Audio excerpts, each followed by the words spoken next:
The Green Labyrinth. Elias wiped sweat from his brow, but it did little to combat the suffocating humidity. He was supposed to be marking the specimen sample site, a rare orchid clinging to the high branch of a cecropia tree, but the jungle had swallowed his carefully plotted GPS route. The last sound of his team's voices had faded 20 minutes ago. Now there was only a low electric hum, the sound of a billion living things breathing around him.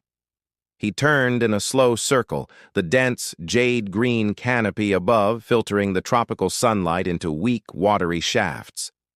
Every direction looked identical, a chaotic tapestry of tangled lianas, giant ferns, and massive buttressed tree roots that twisted like slumbering pythons. The small, frantic voice in his mind, lost, lost, lost, was starting to rise.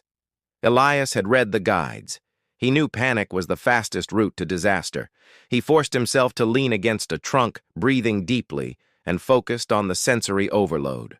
The air smelled of wet earth and decaying wood. The sounds were overwhelming, the buzz of unseen insects, the territorial shriek of a macaw high above, and the drip, drip, drip of moisture falling from the leaves. The jungle didn't want him to go straight. It resisted straight lines. He remembered an old lesson from his field guide. Follow the water. Water always led somewhere, even if that somewhere was unknown. He listened carefully, tilting his head. Faintly through the cacophony he heard it, the soft, constant murmur of flowing water. Not a raging river, just a small stream. Shoving his way through a thicket of saw-edged leaves, he started walking downhill, ignoring the scratches tearing at his exposed arms. He was no longer trying to find his team's path. He was simply following the stream's sound. The small act of choosing a single definite direction calmed the rising tide of fear. After what felt like an hour, maybe only 20 minutes, the vegetation started to thin slightly. He stepped over a fallen log and nearly cried out, not in pain, but in relief.